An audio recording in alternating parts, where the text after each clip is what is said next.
Well, we're really excited to see everybody coming in and joining our webinar tonight. I have to say that in the spirit of Hanukkah, it's a lot of fun as you watch each square kind of light up. And so for tonight, you are each our lights, our candles for Hanukkah, as you have been throughout this entire incredible season where we have shared our hope and our strength. There is a blessing, which I will say shortly when we light the candles, myself, along with my new friend, Tiffany Dawn Harris, the CEO of program, director of program for Moishe House. And what is really very meaningful to me about the Hanukkah blessing is that the second blessing refers to Yamim Hahem Bazman Hazeh, right? We look at miracles that happened in the Hebrew words in those days at this time. And the simplest definition of that means happened in this season, right? Happened on these particular days of Hanukkah. But I've always been very, really enchanted by those words because it has always made me feel that infinite connection between this time and all times, and connected me to my Judaism and reminded me that just as people had to be strong in those days, we have to be strong today, and I can be strong and you can too. And so in that spirit, I'm going to ask Tiffany graciously in our very improvisational time, if I try to light a Chanukia near my candles, near my computer here, I will set my office on fire. So Tiffany has graciously offered to light the candles, and I'm going to let her go over there and get started while I chant the blessing.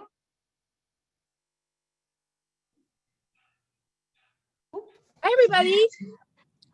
Baruch atah Adonai, Eloheinu melech haolam, asher kiddushanu b'mitzvotav, v'tzivanu lahadlik ner shel Chanukah. Amen.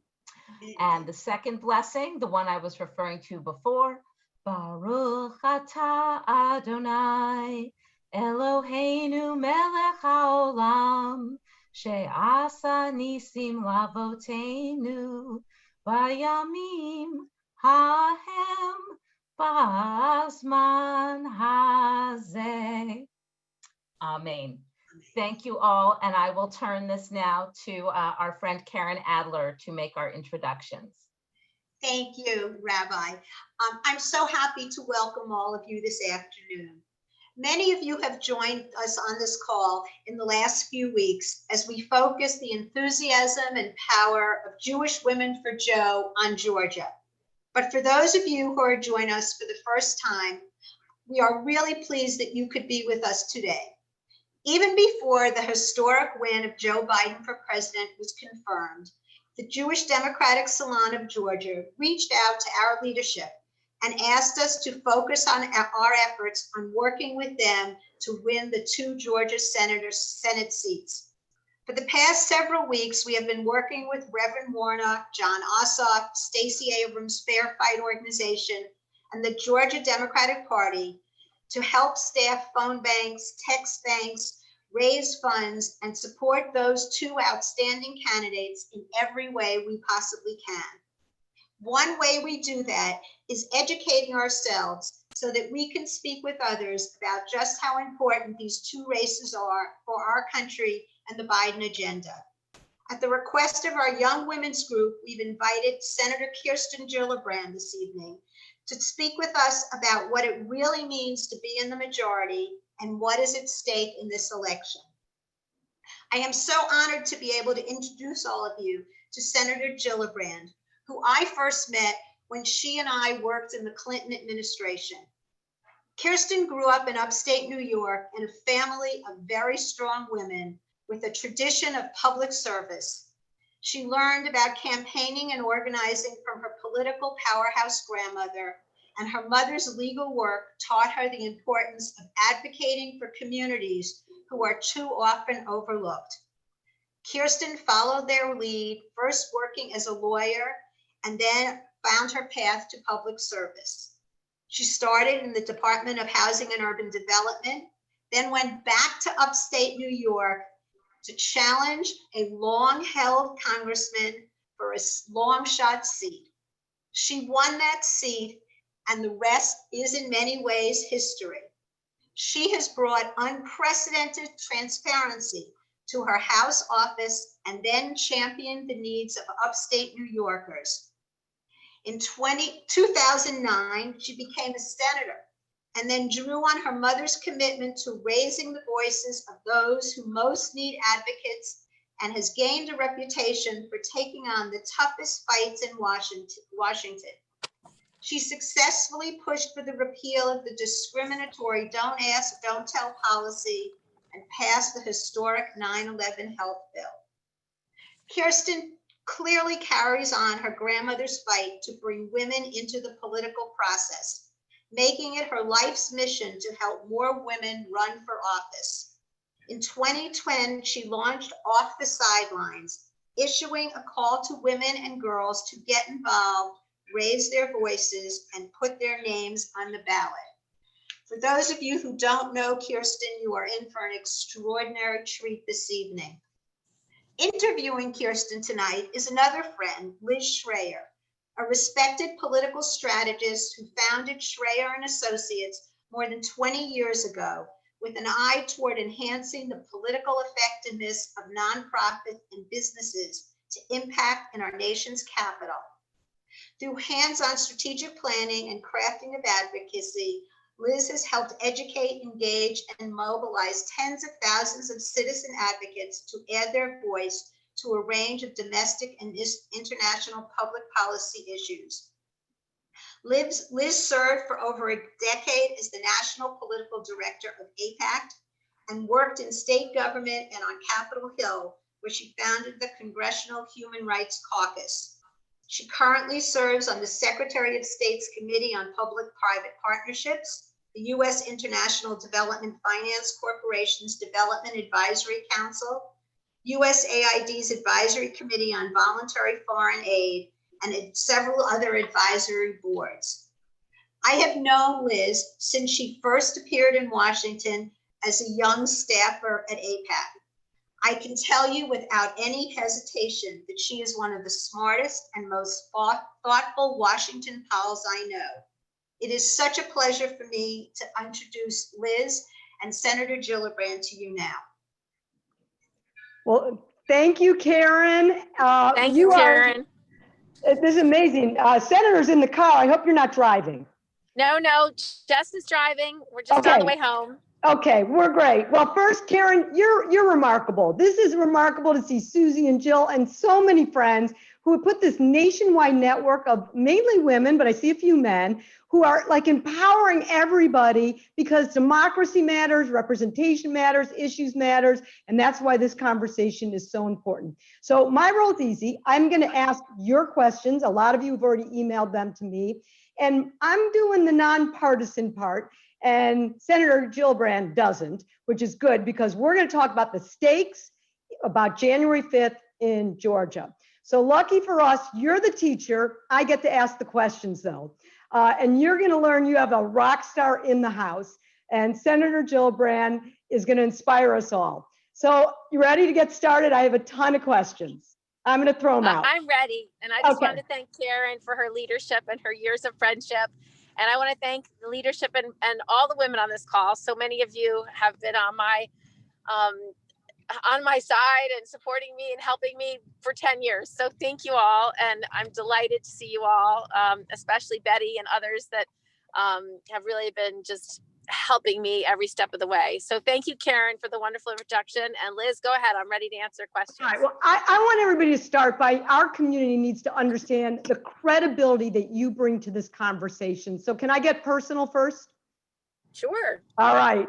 I think that anybody who today in this rough and tumble political world with so much misinformation and disinformation and puts themselves out, whether it's for school board, senator, or runs for president, is pretty darn brave. So thank you for what you do. And I want to pick up on what Karen said. You wrote this book, Off the Sidelines, and I love that you describe the fiercest people you know is your mother and grandmother, and you described your grandmother as your political hero. So start by just telling everybody what motivates you as these political heroes that you're in public service in the first place. So for me, growing up, I watched my grandmother care deeply about public service. She created a women's democratic club called the Albany County Women's Democratic Club, and she organized women for about 50 years to get involved in politics, teaching them how to do all the work of a campaign, whether it was door to door, envelope stuffing, or making phone calls. And through that activity, she really felt like she could impact her community and make a difference. And I just admired her so much, because obviously in her generation, women didn't have a great deal of say in politics or in public life, but she really did behind the scenes, and she encouraged women to use their voices in that way. My first political memory was a hot August day in a campaign headquarters, stuffing envelopes with a bunch of ladies. And I just thought, oh, I just want to be just like them someday. So she really was a great role model. And my mom was a great role model too, because she went to law school at an era when very few women worked outside the home. And there was only 3 women in her law school class. And I remember always thinking when I was young that I loved how she represented families who wanted to buy houses or adopt children. And I always thought she was using her voice to help other people. And so those 2 women really drove me to want to be in public life and to want to be in public service. And I've been able to do that in the U.S. Senate and the House of Representatives, and at HUD as my first job out of the law firm. So I have to say my public service career has really been a blessing, and I've been able to use my voice to help others, and I continue to do that today. And that was all because my mother and grandmother showed me the way. Amazing, amazing. Well, I know that one more personal question. You've been this fierce advocate for women throughout your career, and we're going to talk about your legislative victories. But I want to pick up on a second book you wrote. This year is the 100th anniversary of women's suffrage, and you wrote this marvelous children's book this year, Bold and Brave, 10 heroes who won the right to vote. And I keep thinking about what those 10 heroes who fought for the right for us to vote must have thought. What would they think about the women, all of you who ran for president this year? 4 senators, now 1 that's going to become our vice president.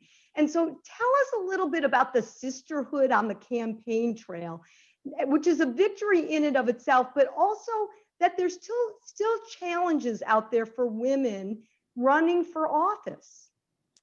It was wonderful. I had so much fun on the campaign trail. I learned a lot. I think I learned a lot of skills that'll help me be even a stronger senator for New York. So I'm really glad I did it. And I just remember every time I'd see Kamala or Amy or Liz, we would joke. We would cheer each other on. I got to do 2 debates with Kamala and both of them. And the first one I defended her, and the second one I chose not to attack her when the moderator kept wanting me to. And so there was a camaraderie there that I'm grateful that we all really did protect one another and root for one another. And now I'm delighted that Kamala is our vice president. I think she will be transformational for the country and the world. And I think she will accomplish a lot because of it. I think Joe Biden is going to be a very strong president. I think he can help heal this nation and bring us together. And as you know, and there's so many on this call, I just saw Susie Stearns on the call. So many of the women on this call, they know how I work on a bipartisan basis, especially on issues related to Israel and national security, and that I lead a lot of the advocacy letters for those issues and many other issues. But that I think this Senate, despite not yet being Democrat, and that's why we're on the call for our great Georgia races, these races, if we do win, then Joe can really govern. But if we don't win these races, then Joe can count on me to find bipartisan support for his agenda. So let's talk about the stakes and the power in the Senate. there's many reasons that people have been giving of why Georgia races need to go blue, why this 50-50 split with Vice President Harris breaking the tie matters. There's issues reasons, there's procedural reasons. I want to hit a couple of the procedural reasons for you to kind of lift up the hood and give us your insight. So one of the most valuable tools of power is just literally floor time. You know, who controls the debates? Who controls what gets voted on? I think one of the most dramatic examples is President Obama's Supreme Court nominee, Merrick Garland, never got a vote. So tell us all, give us your inside scoop. How important does it matter of party leadership, control of the floor, party chairmanship? Of you're on the Ag Committee, the Armed Services Committee. Does it matter and why? It really matters because Mitch McConnell has made every decision about what we can vote on in the past 8 years. And a lot of the women on this call know of the very significant bipartisan work I've been doing on ending sexual assault in the military, ending sexual assault on college campuses, fighting for food stamps, fighting for to end maternal mortality, fighting to do postal banking. All of these ideas, most of them are widely bipartisan with 30, 40 co-sponsors, half Dem, half Republican. And so it's frustrating when you do all the groundwork to have a piece of legislation ready to go and never get a vote on it. That's frustrating. And so if Chuck Schumer was the majority leader, not only would I get to vote on all these things, but I would pass all these things. These would be laws protecting people, helping people, making life better for people. And in this era of COVID, with the economic collapse that has been associated with it, we're going to need really robust bipartisan economic legislation. We're going to need job training and job creation. We're going to need a health force to support our hospitals, nurses, doctors with vaccines and more testing and more contact tracing. All of that is needed to rebuild this country. And it'd be a lot easier to do that under Chuck Schumer than under Mitch McConnell. Mitch, for whatever reason, doesn't even want to send money to cities and states right now. We know how desperate New York is and how our budget has collapsed and is never going to be filled unless the federal government really gives aid. Mitch doesn't want any federal aid to cities and states, which is just the beginning of having to lay off a lot of our first responders and frontline workers. So we're in dire situations. And unfortunately, his decision-making hasn't been helpful to most of America. So for that reason, we need to win these Georgia seats. If we win them, we can govern, we can rebuild the economy, rebuild the country, rebuild national security, rebuild our standing in the world. There's a lot that President Biden can do on his own, but a lot of the work that still needs to be done is bipartisan legislative work. And if Mitch won't let us even vote on things, you just can't move forward. So those are the reasons why these two races are so vital to the well-being of the country and our state. Can I drill down on a number of people emailed today about some specific issues that they really want to understand how that makes a difference in our day-to-day lives. So when you ran for president, there were many of your issues that really struck a chord to me. And one of my favorite lines that you repeated that I loved was that you were out there fighting for other people's kids as hard as you fought for your own, your two boys. And you introduced this family bill of rights. You called for universal pre-K, paid family leave. I know you're very proud that details of the bill are in President-elect Biden's platform. Why does something like this matter to have two additional Democratic senators from Georgia at your side when you go forward and think about education, family bill of rights in the 117th Congress? Well, for example, we want to pass national paid leave, affordable daycare, universal pre-K, equal pay for equal work, and maternal mortality, and fund baby bundles so more children survive their first month of life. Now, these are all a bunch of ideas. Some I'd been working on in the Senate before, but some I got on the campaign trail around the country. This package of family first ideas is such an economic urgent issue. It's the thing that would actually allow more families to get back on their feet, to allow more parents to be in the workforce full time, to allow children to get access to early childhood education so they would start out life with a chance and not behind on day one. These are the kinds of pieces of legislation that could literally save communities and families. And so this is a priority for the country to rebuild and to build back better and to overcome the stressors of COVID. And I want a partner in the Senate, and Mitch is not that partner. He doesn't want to vote on any of those ideas. And I know that these are all things that President-elect Biden wants done. And so flipping the Senate would allow us to get all this legislation on the agenda and passed into law, which will allow us to recover from COVID.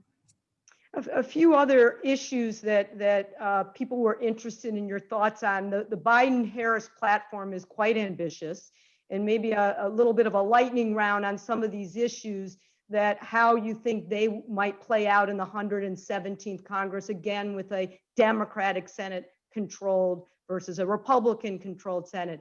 And I have 4 or 5 that people wanted to hear your thoughts on. The first was climate. What happens with a Democratic control climate? The second would be, again, you picked up on it a little, but maybe a few more thoughts on the COVID response. So maybe start with those 2. Well, on global climate change, there's a couple of things that President-elect Biden can do right away. He can re-enter the global climate accords, which he intends to do, which again is reestablishing our leadership in the world, as we've always had and have failed to have under the Trump administration.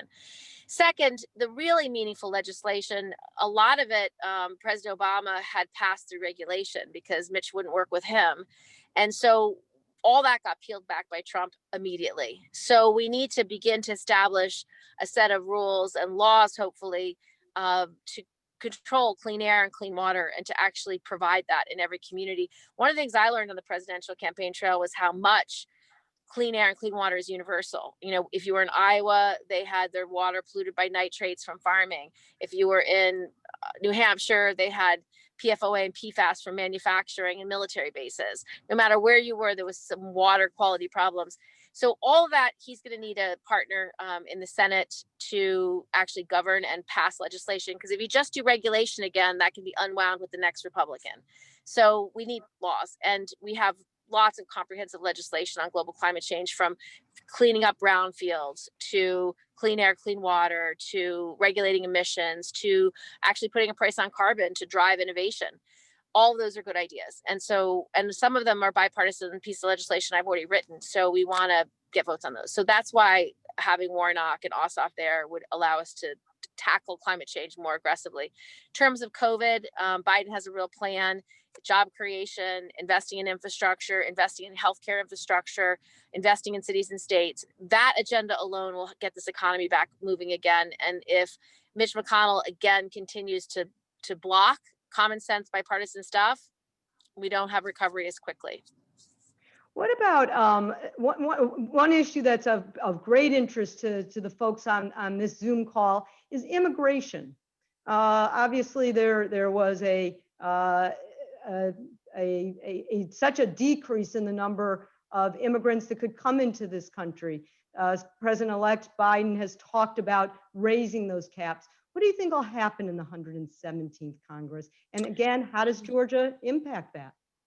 Well, so President-elect Biden can do a couple of things differently right away. He can stop locking up children in cages. He can stop separating families at the border.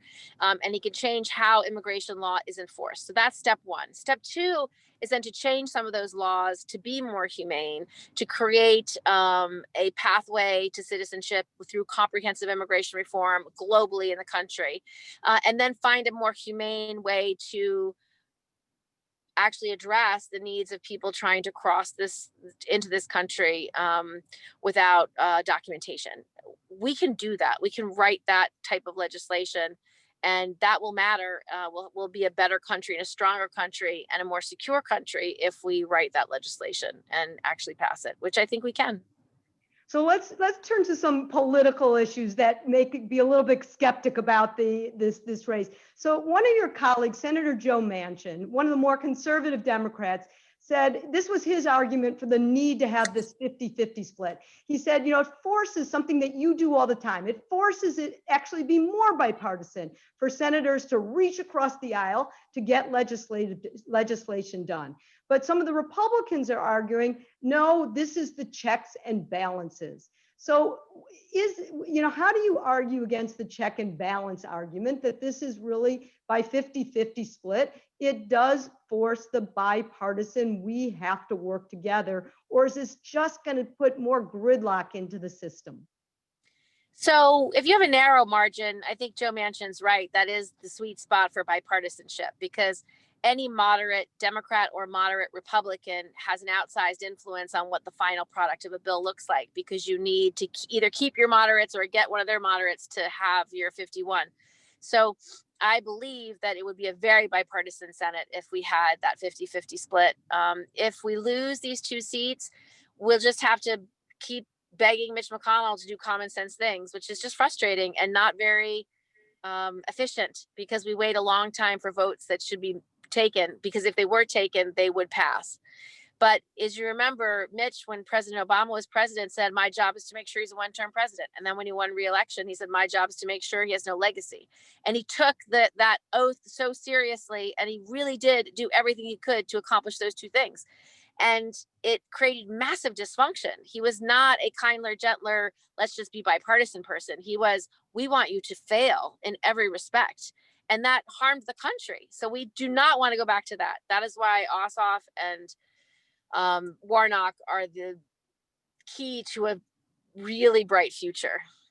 Can I ask you a question that a number of people have asked me is the Democrats have a pretty wide span of ideology, which is a big tent. And I know the Democrats are very proud of that. You have conservative Democrats, you have progressive Democrats. The rules in the Senate allow one member to anonymously block a bill. They can talk for a long time to filibuster a bill. With a small margin, can you get things done? You're talking about a lot of excitement of getting things done. How do you convince a group of very bright women on this call that yes, we can get things done even with this 50-50 split? Oh yeah, I mean, I get stuff done anyway, so we can get stuff done. It's harder and it takes longer. We passed the 9/11 health bill 3 times, and 2 years ago, last year, we passed it again and actually made it permanent for the life of the first responders. It takes a lot of work. It takes a lot of lobbying. The 9/11 first responders had to come to Washington probably over 100 times. I've seen men come week after week, month after month, and just the last time weren't there because they passed away. So we can get things done. It's just, it takes longer and it's harder than it should be. And not everything that needs to get done gets done. So I have complete faith we can get things done. And the bipartisan economic agenda, the family Bill of Rights agenda, those are all bipartisan ideas that should get done right away. Will a 50-50 split means that Vice President Harris has to spend every day in the Senate? And if that is true, is that good or bad? That'd be great. We'd be so happy if she could spend every day in the Senate. It'd be great. And so when you think about the Senate in coming back in the 117th, what makes you really nervous and what makes you really excited about the year ahead? Well, I'm just ecstatic about the year ahead because it's not Trump anymore, and he was definitely a bitter pill and somebody who really harmed our country and the goodwill that people had towards one another. We've never had more hate crimes than under President Trump. So I am really excited to see a renewal and to see people care about one another and show that through goodwill. And I'd like President-elect Biden to focus on healing the nation, just as he promised, just as he ran. I think we have to end the scourge of anti-Semitism and racism and homophobia and bigotry. And we have to remember that America has a role in the world. We are a peaceful people that like to spread peace and well-being worldwide. We need to get back to those core values of what kind of nation we are and what kind of people we are. And we need to help one another. And there's a lot of work to be done. I mean, people have really suffered through COVID, having no resources, not having jobs, not having their health, lost loved ones. We have to rebuild. We have to bring people together. And I think that will happen in the new year. And I'm very excited and optimistic to be part of that. So one last question. So it's the holiday season, and as a kid, I'm sure a lot of people were always used to watch It's a Wonderful Life with, Jimmy Stewart playing this imaginary George Bailey who wakes up and, sees what the world would be if he wasn't there. So let's imagine it's January 6th. It's the day after the Georgia primary. And I'm going to do the positive spin that John Ossoff and Raphael Warnock win. And we'll think, what does that impact of the world look like?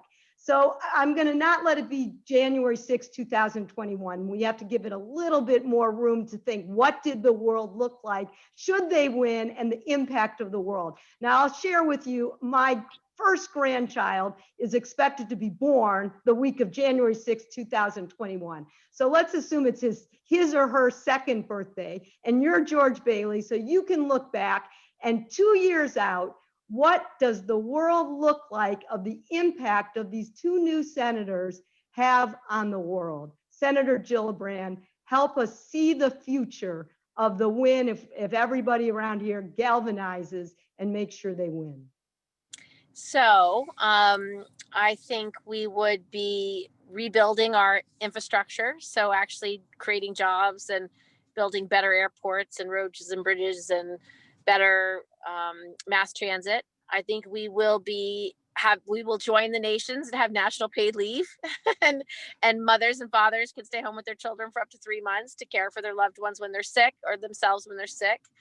I think we will have gone a long way in healing division in the country. I believe we will resurge as leaders on the world stage, and we will be focused on Middle East peace as well as international harmony. We'd be working on a much more comprehensive immigration approach in our own country, one that is certainly more effective and more efficient and also kinder.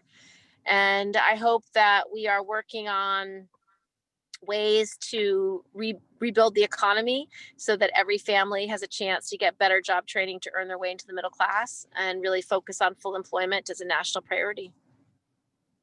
As I told you all, she was going to teach us and inspire us. Thank you, thank you, thank you, Senator. Well, thank you, everyone. And thank you for this wonderful opportunity to see you and to talk to you. I'm going to go home now and make dinner, which I'm sure you're doing in your household as well. Thank you for being so loving and kind and thoughtful. And thank you for supporting Joe Biden. And thank you for supporting Raphael Warnock and John Ossoff. They will be great senators, and we will have a great country if we can elect them. So no one leave. Thank you all. I'm turning it over to Tiffany Harris, who's going to close out this program. Thank you, everyone. I'm Tiffany, and I'm a member of Jewish Women for Joe's Young Women's Circle. Thank you so much, Rabbi Schoenfeld, Karen, Senator Gillibrand, and Liz for taking time out of your busy schedules to lead us tonight. And my hair did not catch on fire, so I'm very happy about that. So I know we're all feeling so inspired and fired up, and may we all be off the sidelines like Senator Gillibrand, her grandmother, and her mother, and all the incredible women and a few awesome men on this call. So I'm going to talk about some exciting opportunities we have coming up. But first, I'll tell you all a quick story about phone banking. So feels like a couple weeks ago now or longer, I was phone banking with Jewish Women for Joe's Young Women's Circle ahead of the election, and we were calling Florida. And it was probably my third call of the night. I was trying my best to stay on script, which is not generally my strong suit, but I started chatting with this young woman who also happened to be Jewish. We started playing Jewish geography, as one often does, and we had a lot in common, and she was on the sidelines about voting. Didn't have a particular candidate in mind, but didn't feel particularly inspired and didn't even know if she was going to vote in this election. So in my mind, I was like, I need more time. We exchanged numbers, and I said I was going to follow up while I finished the rest of my calls. So we ended up keeping in touch. She joined the Jewish Women for Joe's listserv, so she's on this listserv. And she went from being on the fence about the election to becoming really, really involved in the political process. And she sent me a selfie the day she dropped off of her ballot. So all that is to say, you never know the full extent of the impact you're going to have when you engage in phone banking, but every call counts, every vote counts. I can't stress that enough. As women, we have the power to make change by phone banking, and we know that phone banking increases voter turnout. So if you can convince one voter to show up, you give them the tools they need to understand how to vote during this crazy, confusing time, and we can really change the outcome here.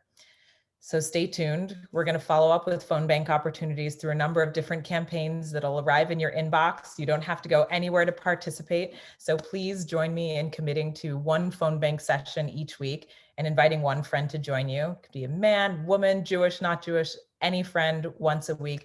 It is a small amount of time for a huge amount of impact. So thank you so much, everyone, for engaging in this work. Hag Sameach. I look forward to sustaining the Hanukkah light with all of you at our upcoming phone banking events. See you all very soon.